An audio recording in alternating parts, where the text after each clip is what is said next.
Morning to you all. It's truly a blessed morning. I want to share with you all that I'm so deeply inspired to be here today. I've had such remarkable conversations in the last 24 hours, and I'm reminded every day of what a blessing it is to work at OSF and be part of this mission.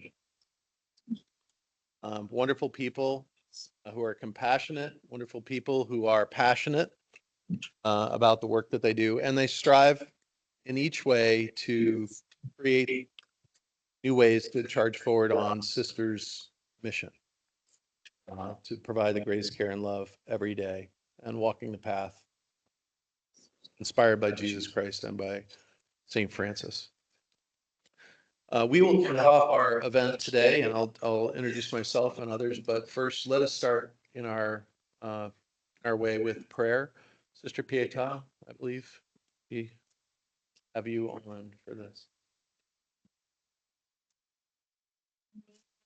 Dr. Voss said, thank you all so much for coming, and thank you for the participation you have in the Sisters' Mission, which is really all the Lord's work to serve Him and each other with the greatest care and love. So as we start, in the name of the Father, and of the Son, and of the Holy Spirit, amen. Lord, we come before you. We place ourselves in your presence. We know and trust that you are here. Today, we are just grateful for how you've brought us so far, how you've worked in and through each one of us through our mission for these almost 150 years. And we just pray that you continue to work through us, that you, who are Lord of all and have created the world around us, that you allow us to participate in that creation, to innovate for today, for tomorrow, for every patient that we serve, all of their families. And we just pray in this holy week as you came to earth among us so that we would have a chance to be with you and forever in heaven.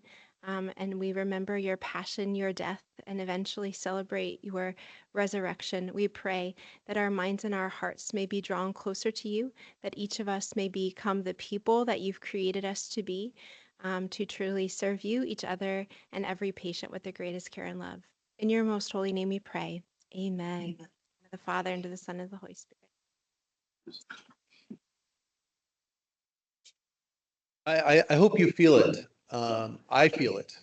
I feel that we are on the verge. There's such potential energy in the room, and it's all moving forward in a very significant way. And as I conveyed to you, I'm just very excited to be a part of this today. I'm John Bosonellic. I'm the Chief Medical Officer for Innovation here at OSF Healthcare. I also serve in the University of Illinois in a role teaching medical students about health equity and in a role teaching our engineers in the University of Illinois about the use of simulation and design to inspire new creations in the world. And we have some of the most creative people here today for our Innovators Showcase. They have brought us massive inventions, some little seeds that were planted even 10, 12 years ago, and seeds that were planted 6 weeks ago that have already begun to bear fruit. And all of this starts with that potential energy that I hope you feel in the room, but it requires an ignition, right? We need an ignition. And the ignition today is the Widow's Son Lectureship, given to us with the inspirational endowed lectureship with deepest gratitude, John Eilert. He has created the Widow's Son Lectureship in an inspirational attempt to ignite the flame within us for deeper compassion as we wrap our hearts and our minds and our talents around the patients who come to us every day. So today you'll see a remarkable number of technologies, just radically cool things, machine learning, all the buzzwords. We got all the buzzwords today.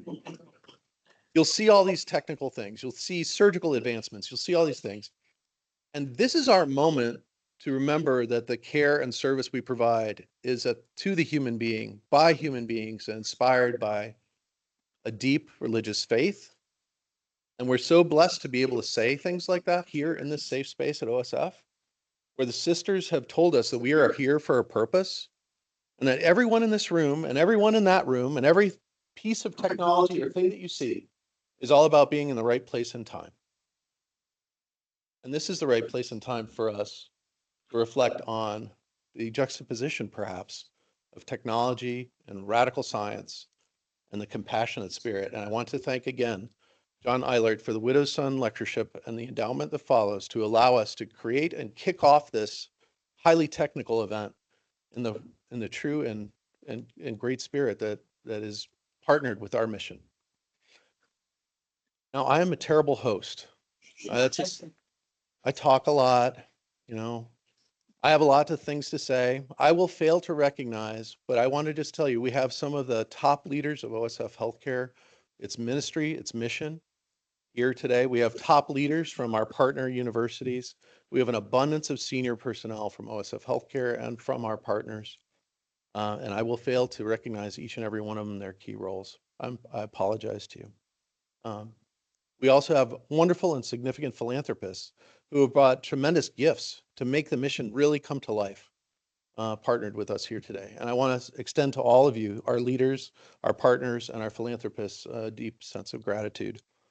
And of course, we have in our company key leaders who every day are at the bedside, bringing that care forward and doing it with the compassion that is embedded in today's lectureship and the wonderful comments that we're going to hear from Dr. Justin Baker.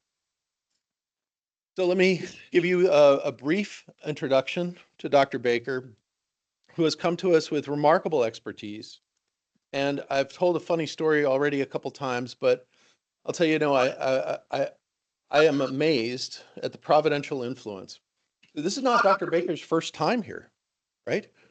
I actually, it was non-random. It's very clear this is not random.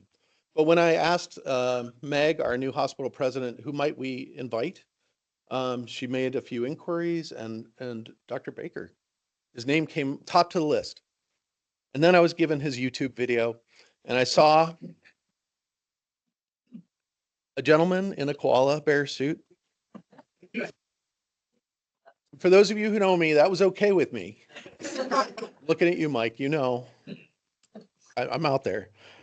But this professor, this faculty member of Stanford, this leader of the Division of Quality of Life and Pediatric Palliative Care, this clinician who serves in pediatric oncology, who has created a remarkable and well-designated quality of life for all program of activity.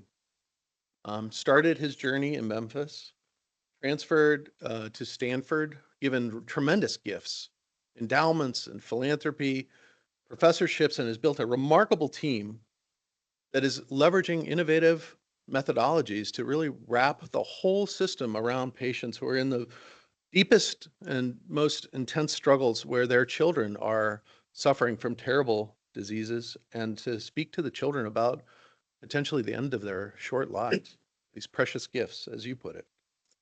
So his talk today will definitely be inspirational. He has a deep research base, more than 300 publications. He's remarkably qualified to speak with you on every front. But he asked me to highlight one key portion on his lengthy credentials here, and that he has the blessing to be married to his college sweetheart. And that one of the most important things in his life is his wife and his family, and they also inspire him and bring him to us with remarkable kindness. And I really would hope that this spark today that we're starting rekindles for all of us, strengthens our journey in compassion and the way we approach patients with deep ethical, deep scientific, deep inspection, but in each case, thinking about the human being in front of us as we serve them. So with that, I present to you Dr. Justin Baker. Thank you, Doctor, for coming all the way to Peoria from Stanford to give us your remarks and to lead our thought today and inspire us. Thank you.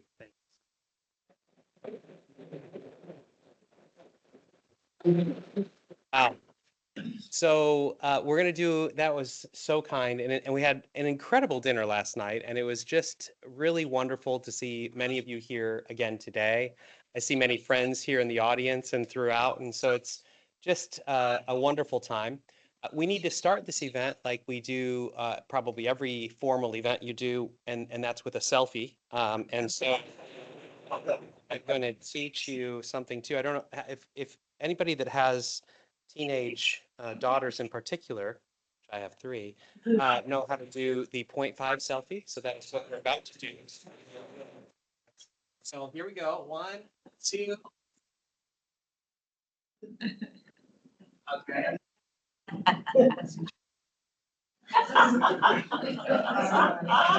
Oh, wow. Yeah. Okay. Wait. You weren't smiling back there. Yeah, sorry about that. Okay, so I am just so grateful to be here. We're going to have an amazing time together. This is a very diverse audience, and so we have community leaders, we have our amazing sisters here, we have medical clinicians, and so in trying to think about this, I was imagining how can I talk about a topic that is something that resonates with all of us. And I am an oncologist, and so if you do look at my my TEDx Memphis talk, it's about the C word. And as an oncologist, most of you probably think that that's cancer, but actually I'm talking about compassion. And so that's what we're going to think about today. How can we best address suffering? I'm thinking about lots of C's, and I also have lots of Q's because of our cute koala bear. You'll learn more about.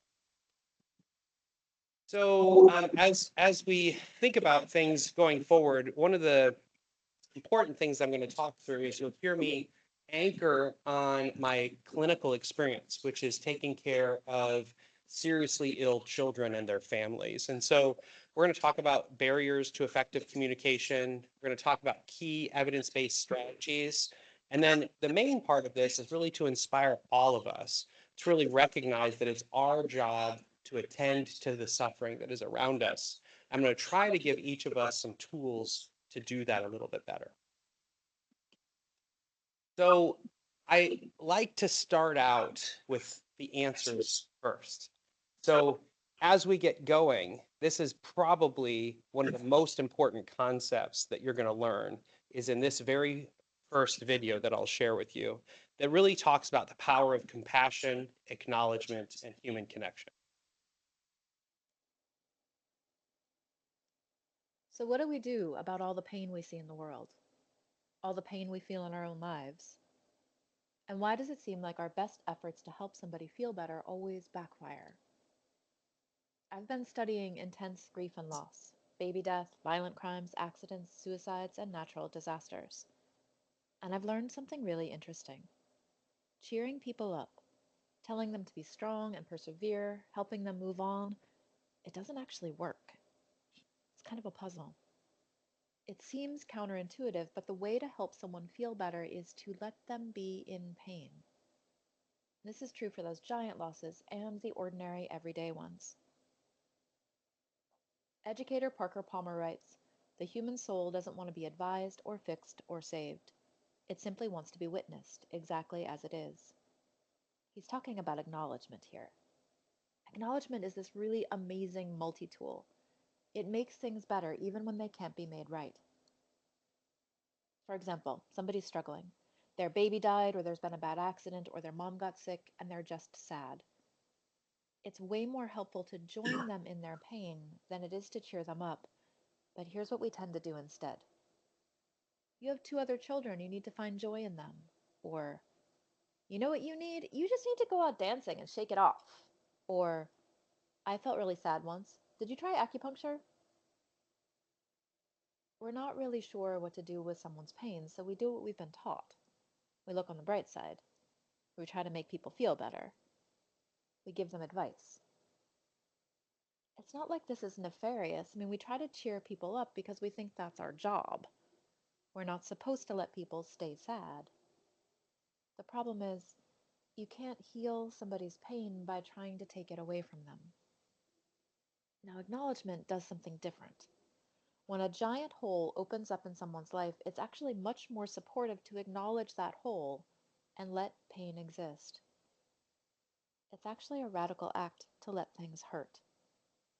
It goes against what we've been taught. In order to really support you, I have to acknowledge that things really are as bad as they feel to you. If I try to cheer you up, you end up defending yourself and your feelings. If I give you advice, you feel misunderstood instead of supported. And I don't get what I want either because I wanted you to feel better. It's pretty rare that you could actually talk somebody out of their pain. Rarely does the admonishment to look on the bright side actually heal things for someone. It just makes them stop telling you about their pain. It's so tempting to try to make things better. When somebody shares something painful, it's much more helpful to say, "I'm sorry that's happening. Do you want to tell me about it?" To be able to say, "This hurts," without being talked out of it, that's what helps. Being heard helps. It seems too simple to be of use, but acknowledgement can be the best medicine we have. It makes things better, even when they can't be made right.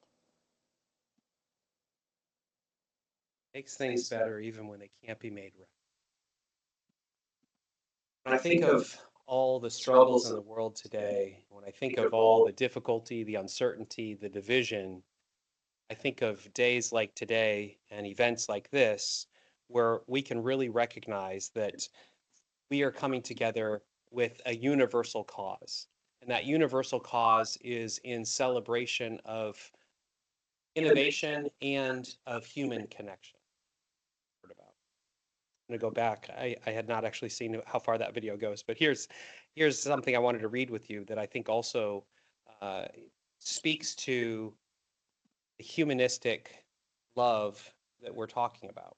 And in medicine, it's not often we talk about love, but I like to reference animals and how they teach us. It says the lighter penguin is an elderly female whose partner died this year. The darker one is a younger male who lost his partner 2 years ago. Biologists have followed them as they meet every night to comfort each other. They stand for hours together, watching the Melbourne lights.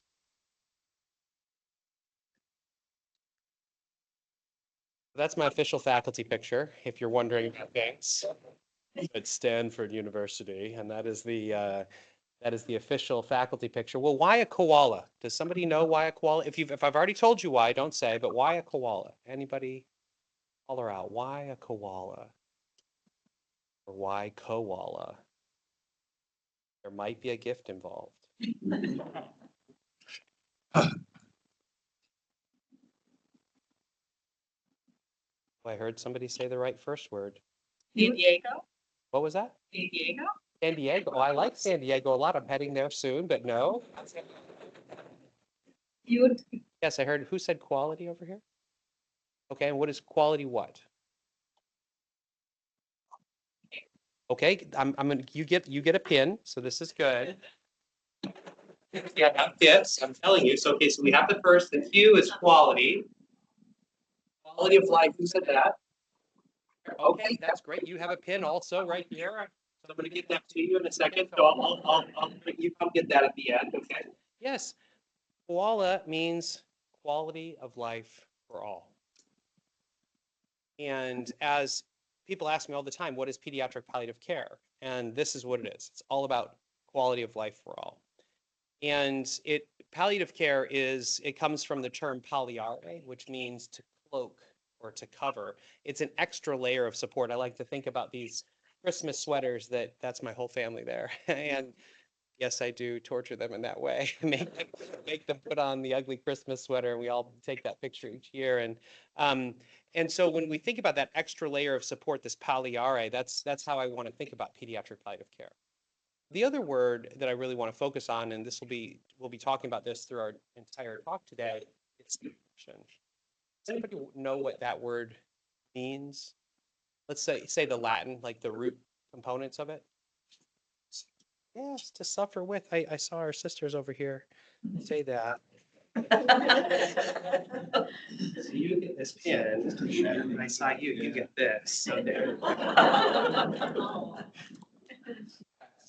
compassion literally means com and pati. It means to suffer with. And I thought that opening video really mattered so much. In medicine, this is not what we're taught to do. We're taught to fix and to do. And this is much more about being and connecting. So as an oncologist, the disease I treat is, as an oncologist, what's the disease I treat?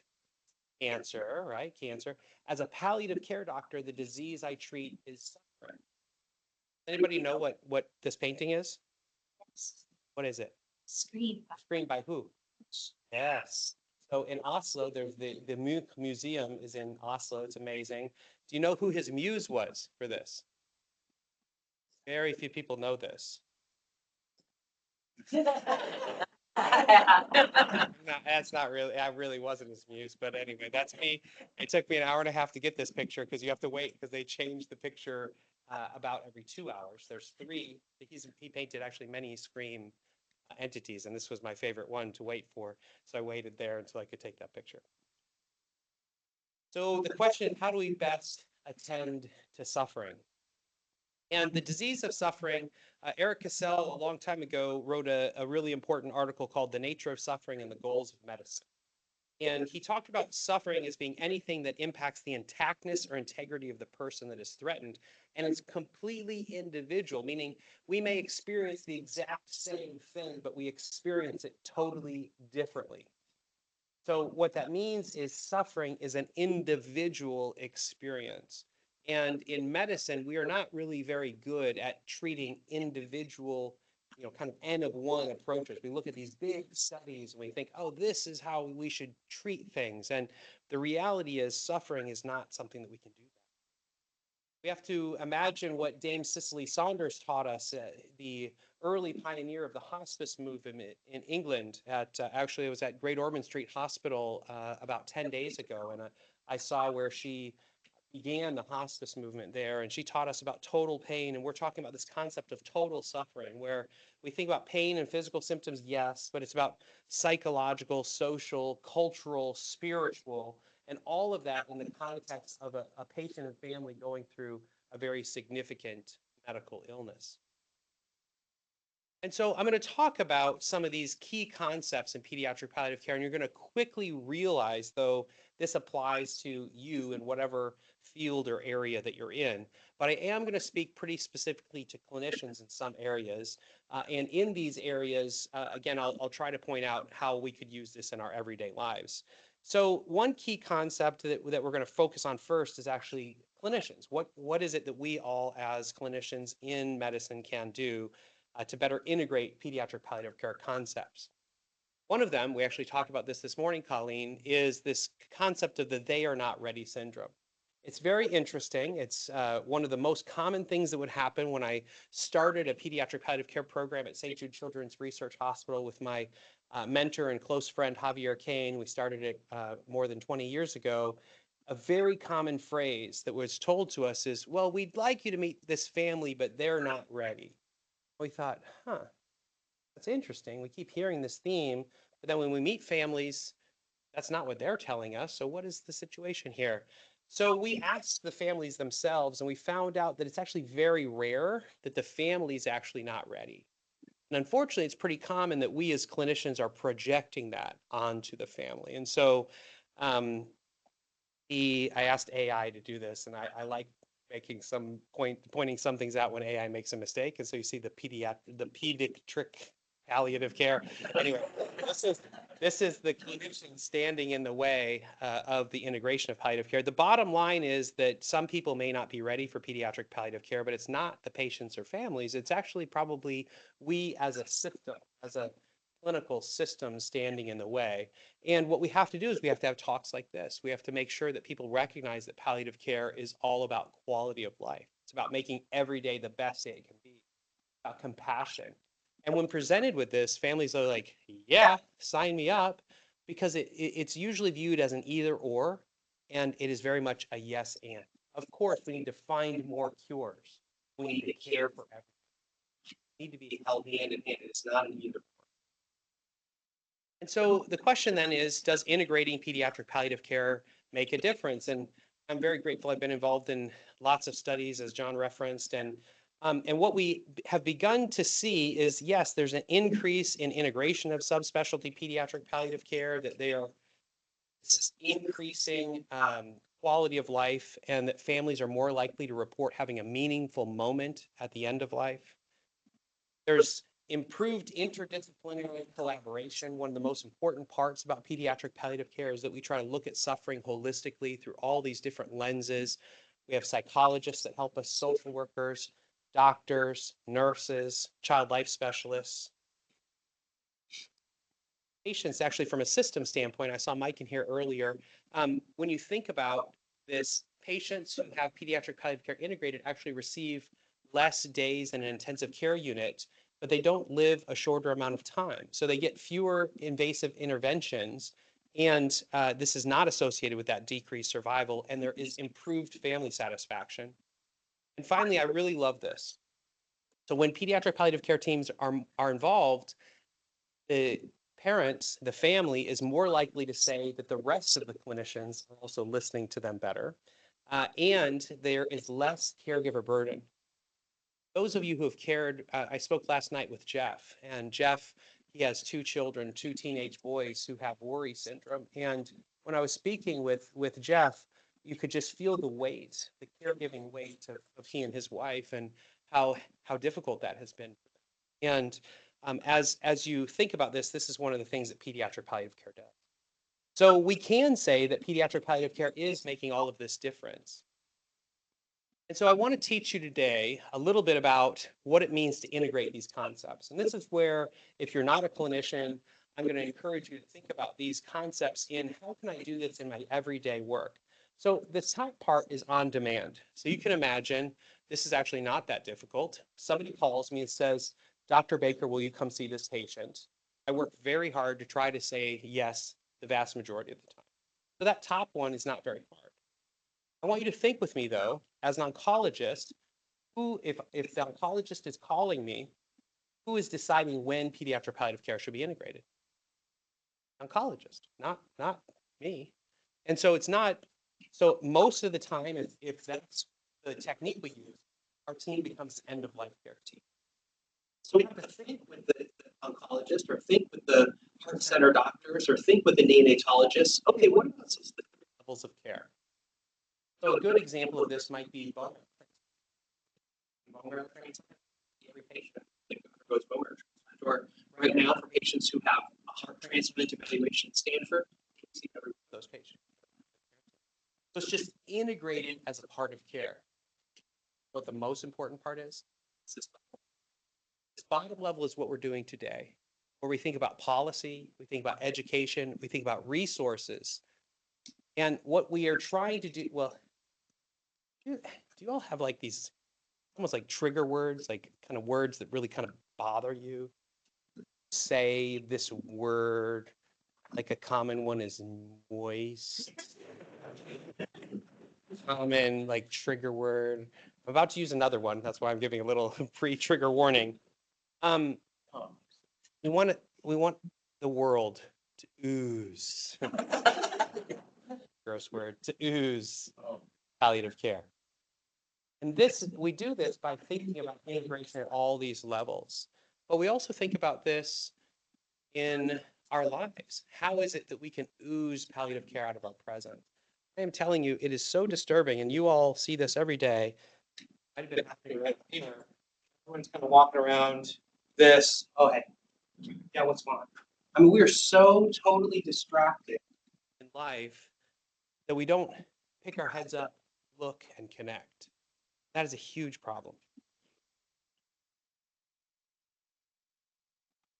Anybody know where this is? Yes, it's in Jordan, New Hampshire. Yes. Who said who said that? Yes, good job. That's great. I have a gift for you. Yes, so that you will never forget. Or will your bottom? Taxis. That's right. I have a camel in the picture. That's exactly right. You'll understand why. This is the Treasury.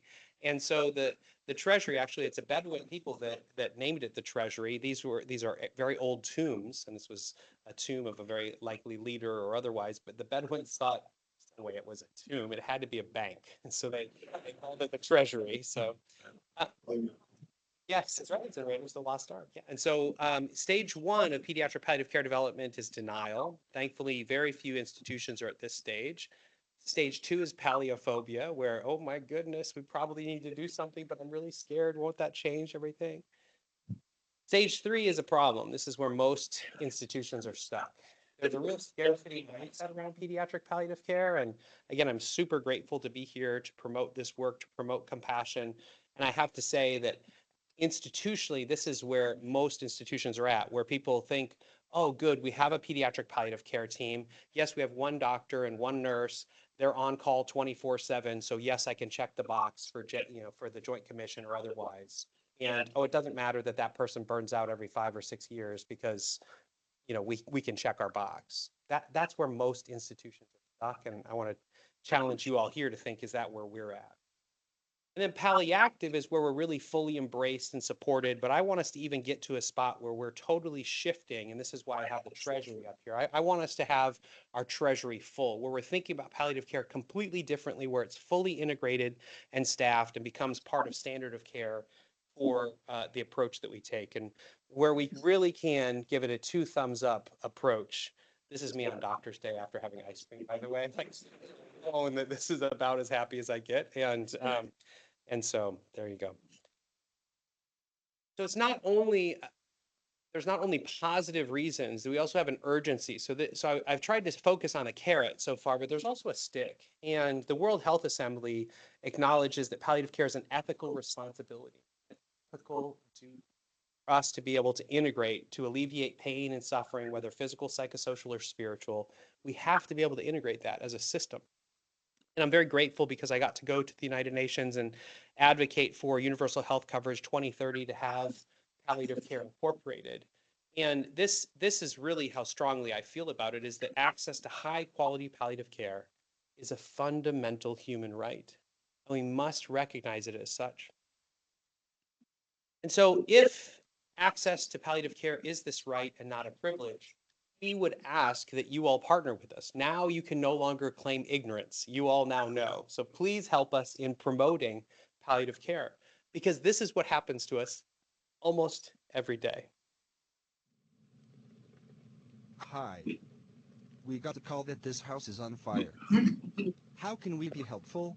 Well, the house is on fire, but I'm worried if you go in there it might send the wrong message. Wait, what? I'm with the fire department. Yes, I know. I think you could be really helpful, but I think the family might be worried something is wrong if the fire department shows up at their house. But something is wrong. Their house is on fire. Is there any way you could talk to them, but not use the word fire? What? I just think if the family hears the word fire, they might lose hope. But I am with the fire department and I am here to help this family with their fire. Right, totally. I think you could be really helpful, but I'm just not sure this family is in a place where they're ready to meet the fire department right now. Can we call you the water support team? I like that one, kind of speaks for itself, so no comment needed. So the other thing we have to think about is, like, when should we be having conversations and when should we be talking about these issues with our patients and families? And so when we think about the when, our families go through a really, really difficult time. And I would challenge you. I feel so grateful to do the work that I do. I feel absolutely like I was called by God to be here for such a time as this, as John mentioned, and that this is exactly what I'm supposed to be doing. We have to realize the privilege and honor that we have, create enough space and bandwidth to be able to connect with our patients and families at these really meaningful moments and times, because they are devastating. They are devastating moments when you receive the diagnosis of an incurable illness, or when you have some sort of deterioration or otherwise. And it's at these key points that we do have to have these goals of care conversations and otherwise. And the goals of care may change according to the time frame and the trajectory of the disease. And so what we also have to do is we have to understand prognosis. How emergent, how urgent is this situation? What is the situation as it stands? And you'll understand, this is me actually in Buenos Aires, Argentina. and I'm on the back of a motorcycle I should not be on the back of. And as you see in my size, I should probably never be on the back of a motorcycle. And that is Dr. Martin, a psychologist who is much smaller than me, who it is his motorcycle. So my prognosis was I was imminently dying. And thankfully, I lived. For those of you who know Joanne Wolf, she's kind of the godmother of pediatric palliative care. She was with us in Buenos Aires. She is still mad at me from this. I mean, she is very, very upset at me still. But we have to understand that we have to be able to prognosticate. We have to help a family recognize what all is going on. And the way that we can best do this is by understanding the perspective of that family. And one of the things that unfortunately we do in medicine is as physicians, we put all the weight on ourselves. It's very common that we feel like, well, we have to carry the weight of all of this. And that's a terrible approach to take. It's not only more difficult for the physician, it's bad for the patient and family. And so we have to really take this interdisciplinary approach where you can see here we have things like the primary oncologist, a chaplain, a social worker, oncology nurse, case management, the palliative care physician, a psychologist, a child life specialist. We have all of these different people involved in the care, and we really need to understand from their angle, from their perspective, what is it that's going on. We had our first mortality and morbidity case conference with our pediatric palliative care program at Stanford a week and a half ago.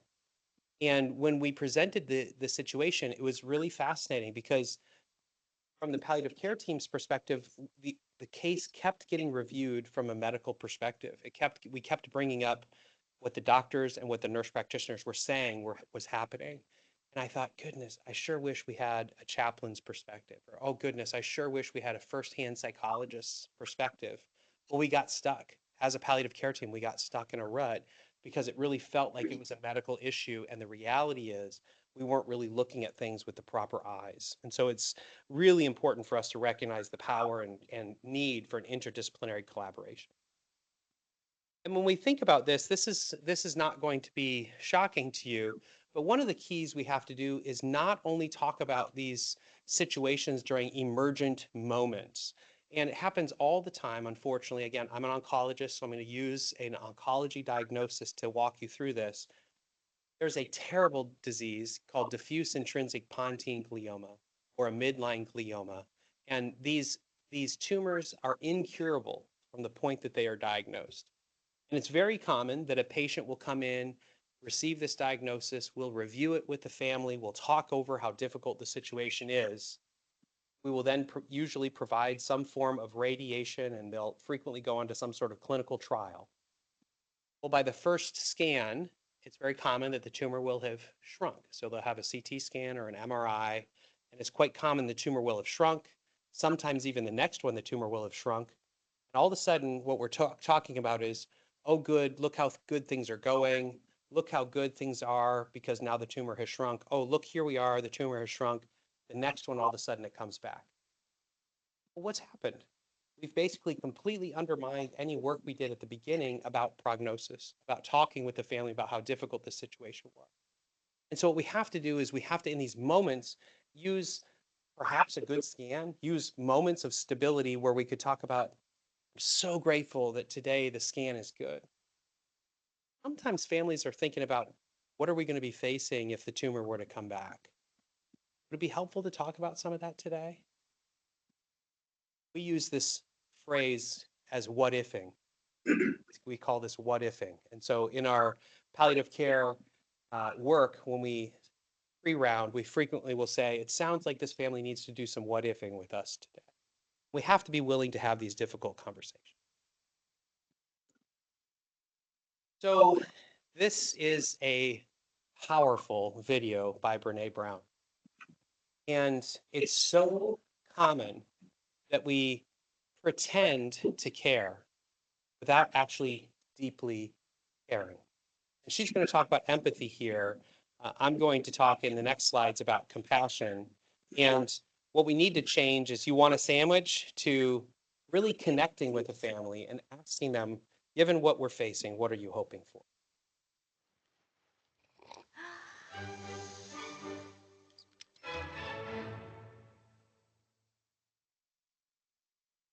So what is empathy, and why is it very different than sympathy?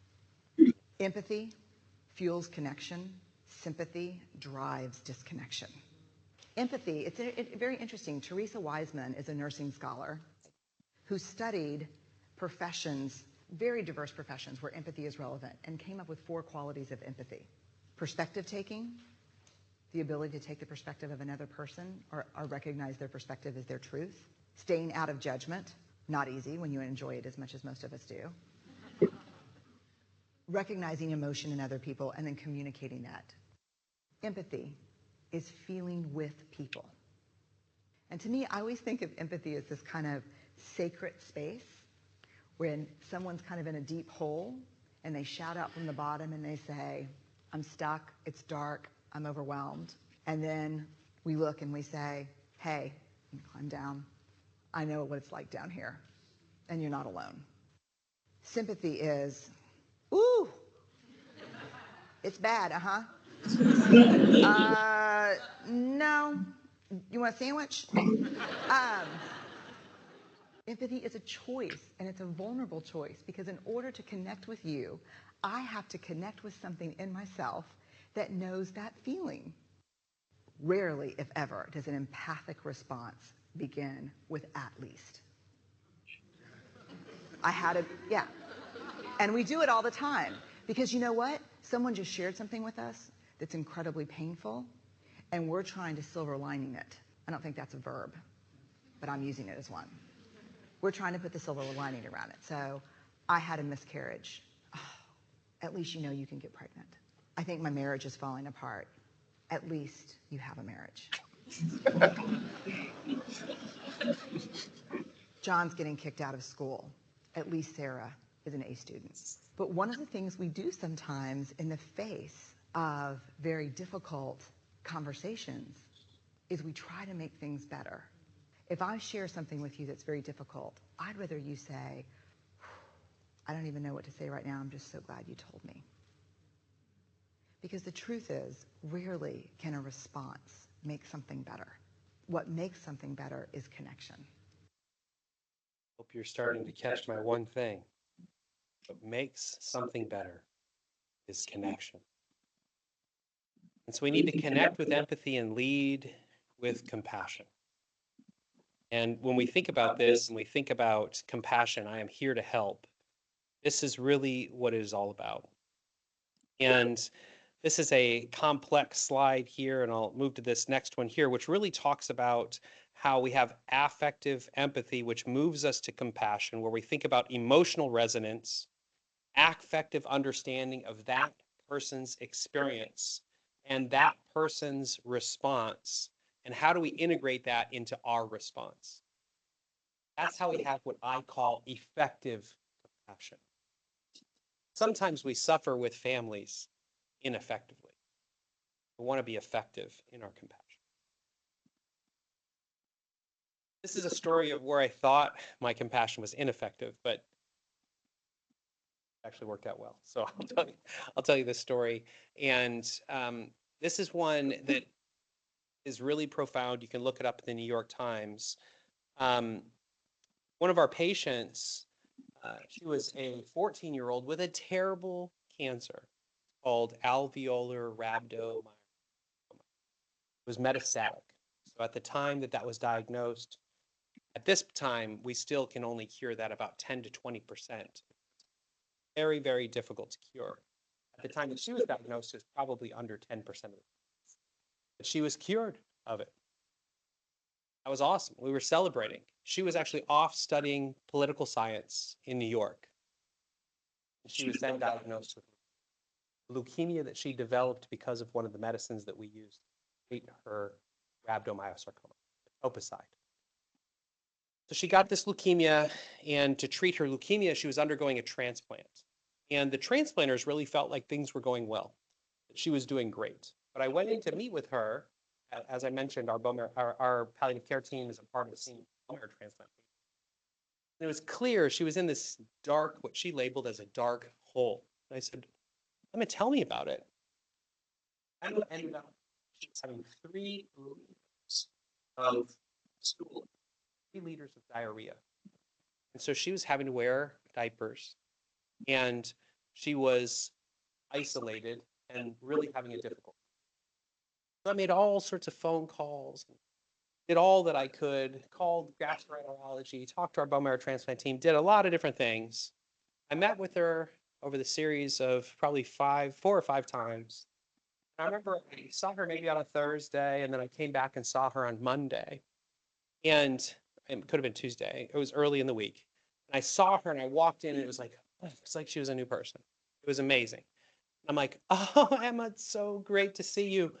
You look amazing. Your diarrhea must be so much better. And she said, actually, still I'm having 3 liters of diarrhea. Like, really? But it seems like you're doing well. This is literally what she said. Talking to a compassionate listener made her feel like a new person.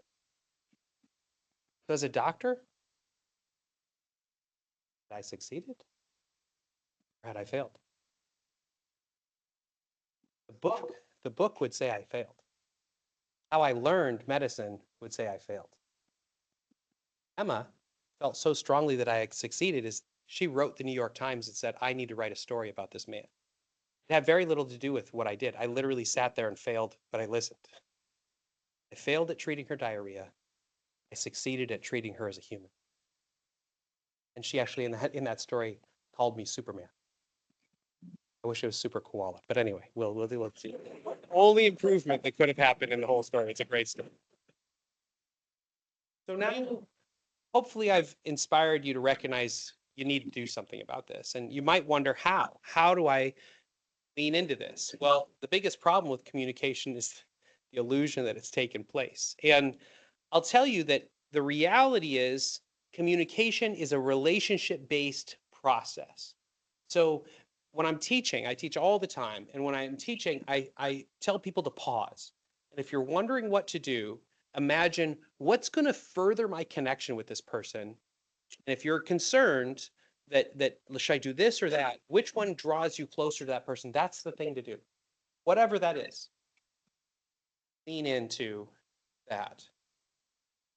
And similar to scalpels for surgeons, words are the palliative care clinician's greatest tools. One of the bereaved parents I work with a lot, she told us that the way you tell the truth to families makes a huge difference. If you know the person that's coming in there and they're telling the truth, as hard as it is, but you know that they care for you and they love your child. Okay. I think Emily Dickinson must have been a palliative care poet.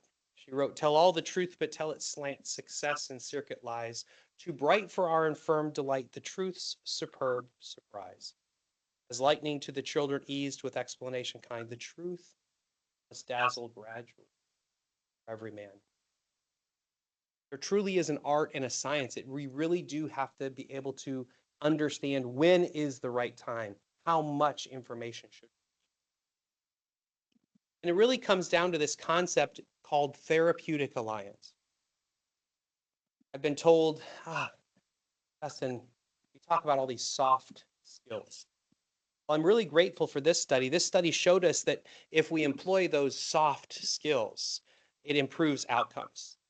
There's actually decreased decisional regret and improved psychosocial outcomes. In fact, I will tell you, if there's one thing that I want to be known as, I want to be known as somebody who is in the regret business. I want to be known as somebody who is an excellent guide who helps people prevent regret. And it comes down to trust. This is a paper I wrote with an incredible mentee at the time who's now just a phenomenal researcher in the field. And it really comes down to this concept of trust. And if I tried to summarize this figure, it really is about investing in relationships. It's about pouring into this piggy bank. And of course, my piggy bank has to be a unicorn piggy bank with purple hair. That's fine. That's good. Every once in a while, though, you also have to recognize you're going to have to take some of that money out. And sometimes I have to put my arm around a family and just say, man, not sure we're making the most loving decision we possibly can for little Joshua right now. Think about that. That's very, very difficult to do. It takes a tremendous amount of money potentially out of that piggy bank. You have to have invested in that relationship to be. there's all these communication pitfalls. And with this audience, I'm going to tell you that the biggest regret that I don't want to say regret, but some of the most difficult times that bereaved parents have when they reintegrate into a community. So when I was at St. Jude and now that I'm at Stanford, it's very common patients get referred over to us. And when families head back into their community and their child has died, people that they think were very close friends of theirs, it's quite common they'll talk about being in a grocery store and walking down an aisle, and at the end of the aisle, somebody will come and turn who's one of their friends, and what does that person do? Heads the other direction. Happens all the time, all the time. And if you ask that person, you'd say, why did you do that? You are that person's friend. They'd say, yes, I'm their friend, but I don't want to mess things up worse. I don't want to make things worse. The concept of avoidance is what makes things worse. The concept of a lack of acknowledgement, which is what we've been talking about. So we have to connect. We have to make sure that we address this.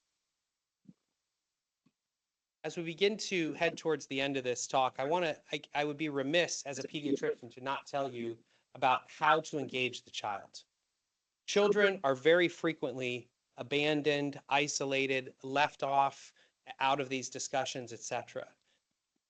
That's not the right way to handle it. In fact, if you listen to my TED Talk, there's the person who did the introduction, he's a sports commentator in Memphis, and he talks about how when he had leukemia, his parents, who were Harvard lawyers, both of them, very well educated, they lied to him and told him he had mononucleosis. So back in those days, that was felt to be what was best. We now know that's a disaster. That's terrible. We need to engage the child. And as we engage the child, children at all levels can be engaged in communication and can be engaged in thoughtful communication techniques.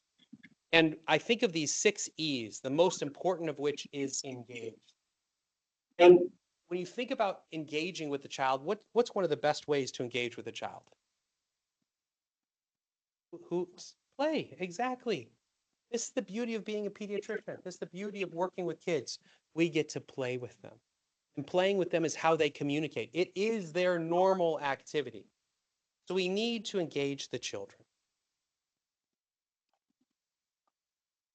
When you think about not engaging with the children, there are really significant consequences. And I told you I'm in the regret prevention business. And this is one of my precious patients. And I want to share quickly her story and one other story with you. And this amazing young lady, Amber, we'll call her Amber, she had a terrible tumor in the back of her throat. And Amber's tumor in the back of her throat, she was very close to the end of her life.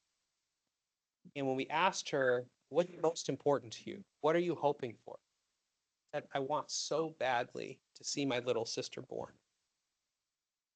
We thought, oh no, still a couple months. How are we going to get that done? We talked to our intensive care unit. We talked to our ear, nose, and throat doctors, and we ended up putting a tracheostomy in. This is a very new, it had been recently placed, which is what kind of looked like that. And we didn't know if it was going to work, but we decided to take that risk. And I want to share this picture with you when she was in the delivery room. But even more importantly is this one, where she's so filled with peace, holding her baby sister at home, proving all of us wrong. We thought for sure she was dying months earlier. Did die shortly after this, but think of this. Think of what we were able to accomplish. Think of what would have happened if we had avoided asking her what was most important to her. For my other patient, you're not really supposed to have favorite patients, but this one was kind of mine. Was mine. But anyway, truly remarkable young lady, had a terrible osteosarcoma at a young age. We don't really understand enough about some of these tumors. And by the time she was 10, her osteosarcoma was all over her body, and she'd been through all sorts of surgeries and treatments. And we asked her what was most important to her, and she said, oh, I'm dying. She actually brought up that she knew she was going to go to heaven. She said that before she went to heaven, she really wanted to make songs with our music therapist for each of the people that she loved. And this is the song that she sang for her mother.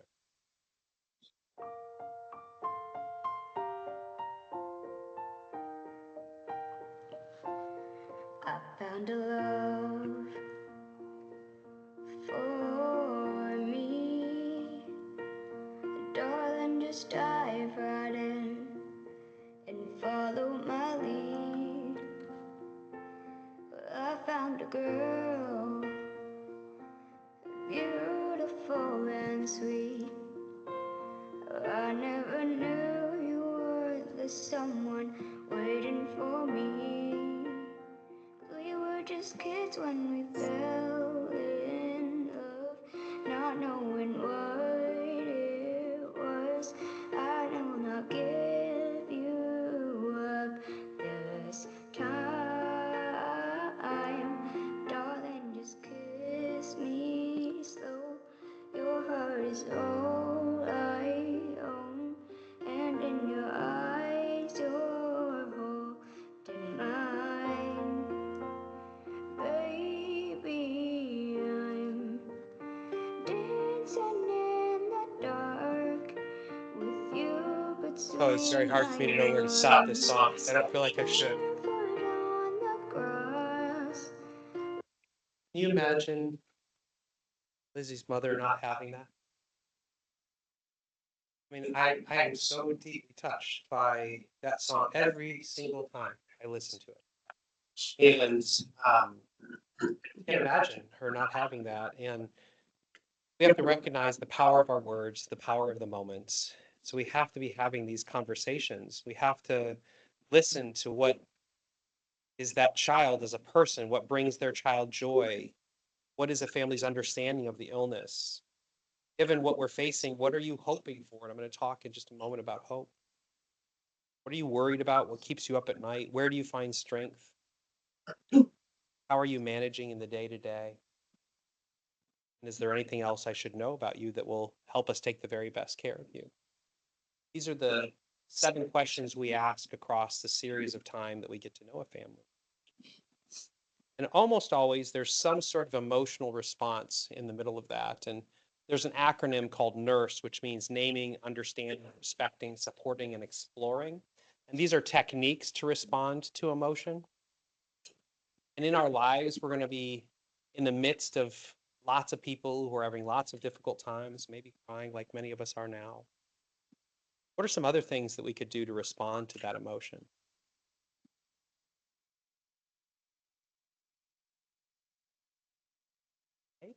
Maybe you'd hug them. Yeah. Maybe not. Maybe you hold their hand. What else?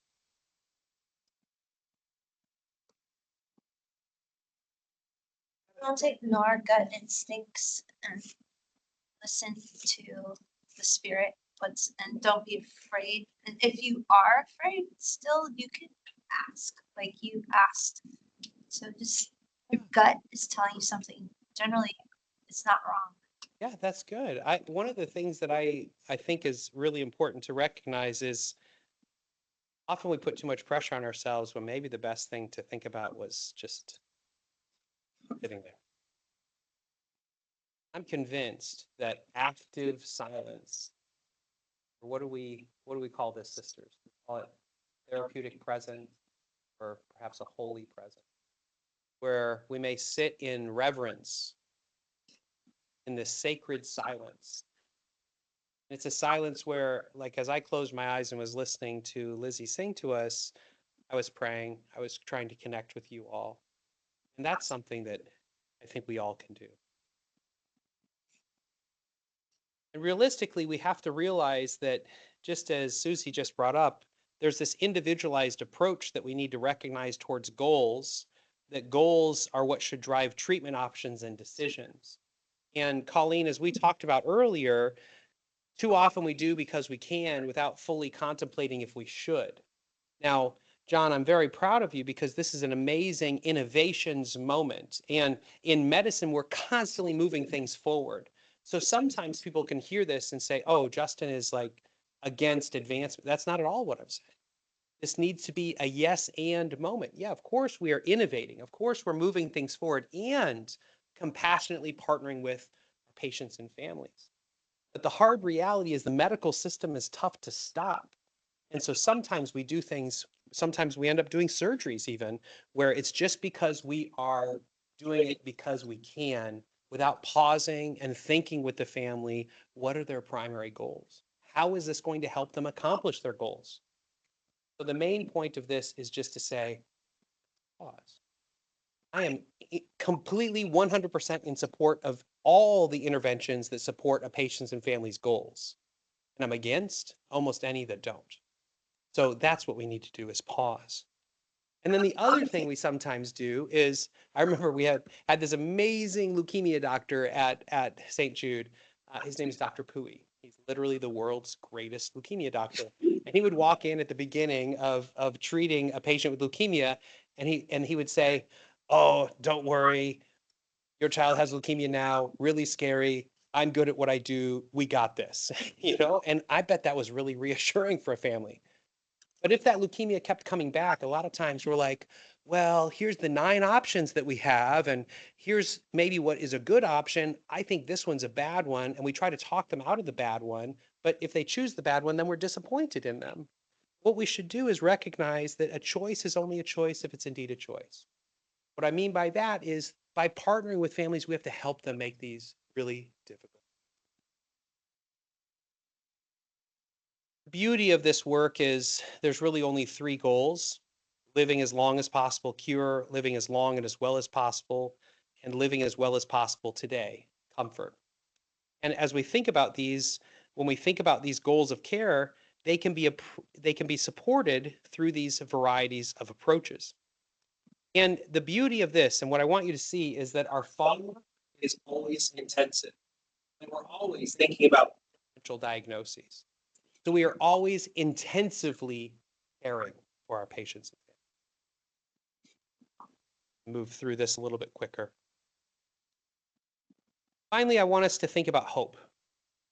This is a beautiful concept to think about here because at our dinner last night, John, as we're heading into this event for the day, I'm very hopeful. I feel a tremendous sense of hope. And thinking again of Emily Dickinson, hope is the thing with feathers that perches in the soul and sings the tune without the words and never stops at all. And sweetest is in the gale is heard, and sore must be the storm that should abash the little bird that kept so many warm. I've heard it in the chillest land, on the strangest sea, yet never in extremity asked a crumb. Proper hope is what gets us through the day. It's the thing with feathers. It's a profound, complex emotional state.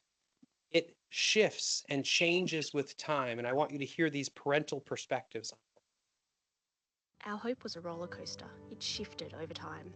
Hope that it wouldn't come back. When it came back, hoped for chemo to kill it. When it continued to grow, we hoped for chemo to slow it down. Towards the end, my hopes became more focused on short-term things. It shifted from cure to quality of life for her to find peace before the end. For me, the hope at the end of life was no different than the hope we had throughout treatment. All that changed were the percentages of that hope being realized. I knew that his healing would not be physical, but was still hoping that his spiritual healing would be complete.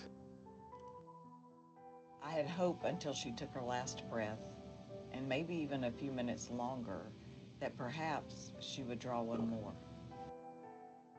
Since his death, I have great hope in that wonderful day when I will see my son again. So hope is a coping mechanism. It provides a sense of purpose. It's all about quality of life and can be a balancing mechanism. And it really evolves across time. I had, again, this amazing conversation with Jeff last night. We were talking about the evolving aspects of the hope that he had had for his boy.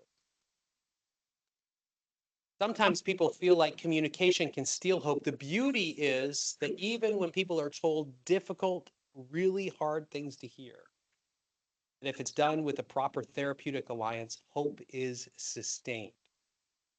So when delivering difficult news, when communicating with people, hope is not stolen if done with love. The last patient story I'm going to tell you is about Sierra. She's a remarkable young lady who is undergoing her 3rd bone marrow transplant. She was told in that consultation that this bone marrow transplant would not be curative. It was an experimental trial. And when I walked into her room when she was admitted after the outpatient experiences, this was on her window. So this is the window of her room. You can see down here in the corner, actually, this is like the hat that catches the urine. And when I walked in, I wish I could say that I was really encouraged when I saw this on her wall, but I was actually really worried. And I'm sure the sisters would affirm this. Whenever you feel the hackles on your neck go up, whenever you feel some sort of response, you should ask yourself, what's that about? And kind of lean in, try to slow down. And so I said, Sierra, that is so beautiful what you wrote. First, I sat down. I said, Sierra, that is so beautiful what you wrote on your window. Would you tell me about it? And she said, Dr. Baker, this is my favorite quote, and I just want to make sure that everybody knows how hopeful I remain. She said, hope anchors my soul. I said, well, what is it that you're hoping for? She said, Dr. Baker, I know I'm going to die from my leukemia. But I'm hoping that by enrolling in this clinical trial, other children won't die from theirs.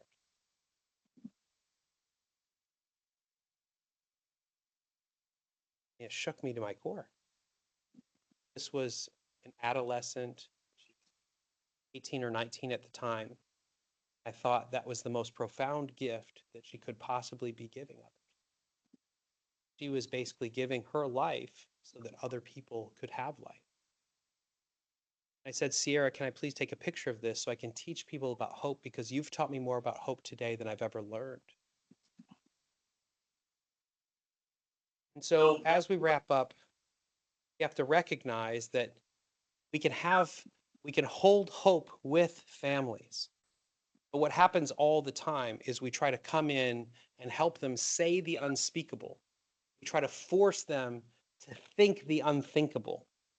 And what we did a study on this, and what this father told us is it's very difficult to navigate the medical complexities. I'd really encourage you to read this paper. It's a beautiful paper, and this is art that the parents taught us how to make. And they basically, you can see they're holding their child's life in this hand here, up here. They're holding the life of their child as the petals are blowing away in the wind, while at the same time watering the future of that child's life. They're doing both of these things because the Father would say, partner with us and witness the transformative love of hoping for the impossible and the improbable, while accepting the painful reality that our rare and beautiful child is gracefully exiting. Partner with us. And we need to ask families, ask our friends, what are you hoping for? What are you hoping for today? Because hope is what sustains every single one of these goals. So as we wrap up, I want to encourage you. We really need to recognize that I've tried to give you these skills to be able to now lean into suffering and recognize that suffering can best be attended to through humble curiosity and through holistically providing compassionate care. That it really comes through human connection, and the tool we use is communication. So what I want to do is I want to close just like we began. Every time I try to speak, I like to kind of take the edge off of things by taking a selfie. At the end of a very formal, wonderful day, heading into an innovations conference where we're talking about high technology, I figured the best way to transition to that is by reading a children's story. I want to share with you what is my favorite children's story. Again, the only thing that Corey could have done better is by making this The Bear Listened, but that is not what happened. So it is basically a perfect story. You'll recognize why quite quickly. One day, Taylor decided to build something new, something special. something amazing.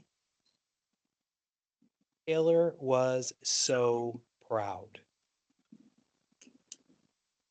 But then, out of nowhere, things came crashing down.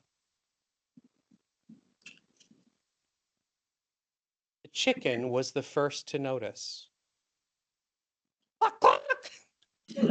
Always catches people off guard. Sorry. What a shame. I'm sorry. This happened. Let's talk about it. Taylor didn't feel like talking, so the chicken left. Next came the bear. Roar, roar! How horrible! I bet you feel so angry about it. Let's shout about it. Roar, roar, roar! Taylor didn't feel like shouting. The bear left. The elephant knew just what to do. I can fix this. We just need to remember exactly the way things were. But Taylor didn't feel like. So the elephant also left. One by one they came. The hyena, let's laugh about it. The ostrich, no, let's hide and pretend nothing happened. The kangaroo, tisk, tisk, what a mess. Let's throw it all away. The snake, shh. Don't knock that. Someone else's. But Taylor didn't feel like doing anything with anybody. So eventually, they all left. Until Taylor was all alone. In the quiet, Taylor didn't even notice the rabbit. But it moved closer and closer. Till Taylor could feel its warm body. Together they sat in silence until Taylor said, "Please stay with me." The rabbit listened. The rabbit listened as Taylor talked. The rabbit listened as Taylor shouted. The rabbit listened as Taylor remembered and laughed. The rabbit listened to Taylor's plans to hide, to throw everything away, to ruin things for someone else. Through it all, the rabbit never left. And when the time was right, the rabbit listened to Taylor's plans to build again. I can't wait, Taylor said. It's going to be. So as we close, this is what I would say. I would say that as long as we connect with those around us, as long as we open our hearts, let God's light shine through us, as long as we compassionately respond, it is indeed going to be amazing. Thank you.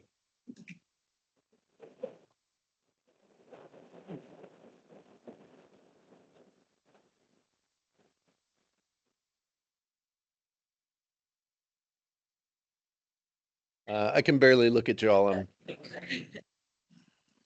I think there's just a moment as we begin our transition into the Innovation Showcase to just reflect on the meaning of the widow's son lectureship. When I connected with John and he was telling me about his desire that our wonderful medical technologies, which are each in their own case often perceived as a miracle, because they restore, they bind, they heal. We reflected on the system of care and the persons involved and how we wrap ourselves around those persons. And John told me it was very meaningful to him, a piece of scripture, which is the widow's son. It's the miracle of Jesus restoring life to the child of the widow. And of course, it's a wonderful miracle story. But John said the most important thing to him was that Jesus said that this child would have life, but then he restored that child to the family. And that child was sent back to the family. And so the widow's son, the miracle, is not just the restoration of life, it's actually how that child is restored to the family. And that's our journey today. As we look at all the innovative work next door and we think about all the impact that we can make on the lives, because disease shows itself in a variety of forms and we strive to conquer disease, we also have to find our way to restore children to their families and patients to their families in a meaningful way and to make them whole and heal them. And this message is very consistent with our other wonderful philanthropic initiatives. The Heller Center and its goals to restore children to total wellness after terrible cancer diagnoses. I'm just deeply honored to be here in a mission-driven organization, which we're not afraid to pray and we're not afraid to remember that there are miracles in our lives and to be inspired by them and to carry them forward in our heart. So please, in short order, we're going to open the hall. And there we will present the Innovator of the Year Award. We'll have an opportunity to reflect on the remarkable things that have come from the minds and hearts of people who serve this mission and all are around us. Please meet our finalists. Please let me have you reflect. Our finalists are here. Please engage our speaker. Please engage our winner of the Innovation of the Year Award and listen to our Frank talks. We'll hear about all the remarkable things that have happened. The seeds that were planted that are now driving patient care goals forward. Deepest thanks to you all. Deepest thanks to our speaker for a truly inspirational start. Let's ignite that fire and let's wrap our arms around our patients in all kinds of ways. Thank you.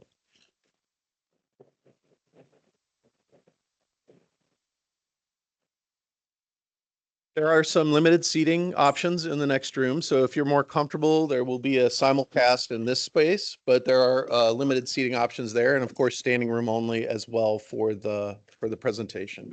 So thank you. Let's transition. See you,